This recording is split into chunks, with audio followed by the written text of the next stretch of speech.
Well, it's helped me recover physically. Obviously, after I got out of hospital, I was a lot skinnier. I'd lost a fair bit of weight. I'd lost my bicep completely at that point. I had a bad shoulder from where I landed, and the scheme paid for exercise physiology, which has helped me build my strength back again and recover all my injuries. Things only get better, and now I've started reading a book as well that I got lent from LSA about loss and grieving after a brain injury, and that I think will teach me a lot as well. I want to keep myself busy. I mean, I'm very busy at the moment because we had another baby at the end of last year, so having 2 kids, 2 little ones is enough to keep you busy, but I'd like to get back to work as well.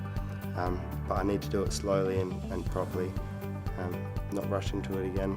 Just take it easy. I was like, yeah, I'll only do this much, and I just went hard at it. I thought I was fine. I sort of was in denial that anything could really happen, like it really affected me that much. And I just went back to work way too quickly and went way too hard and ran myself into the ground, and I realised what everyone is talking about when they say you can't take on too much. And not even just with a brain injury. I was told for years before the accident by people that I worked with that you take on too much work, you're just going to run yourself into the ground. I never had any idea what they were talking about. That it's just too much, because I was working just ridiculous hours, and all the old fellas would just keep telling me, it's a bit too much, mate, you need to take it easy. I never understood, and then last year, once I ran myself into the ground completely, I got really bad depression, and that taught me that mentally you can only handle so much before your body's going to break down. And I feel like the accident was a part of me running myself into the ground, because before the accident I was doing 12 hours a day, 6 days a week, sometimes 15-hour days or more. Before the accident I was always one. I never cried, never showed emotion, never spoke about things that I felt bad. Anything that made me feel slightly bad I would never ever talk about. But now it doesn't affect me at all, it doesn't bother me. I just tell everyone how I'm feeling, straight, that's it. I hate to think of where I'd be without all the therapy and all the help I've had.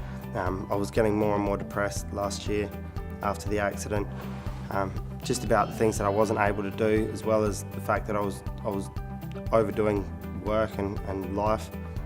So without the scheme, without the help that I was able to get, pretty sad last year, and luckily I did have a lot of help to try and get me back out of it. And if it wasn't for Con telling me to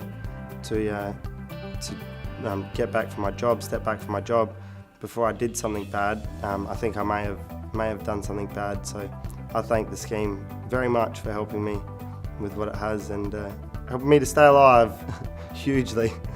I'm very thankful for Sharon, and I think I've lent on her a lot through a lot of my depression. I've called her for help when I haven't known who else to call and who else to ask for help. She's always been there to help me out and answered my calls at some random days and random times, but she's helped me out every time, which has been great. So very thankful for Sharon. Finally come to terms. I'm out of denial that I had an accident and that it has affected me. So it's only now that I feel like I'm really going to be able to, other than the psych, like Con being able to help me through the depression, I think now I'll be able to use the occupational therapist a lot to my help, and really rebuild my life slowly and properly, and recover properly, because I didn't do it the first time. But now I'm willing to listen. I think I should be able to do it a lot better.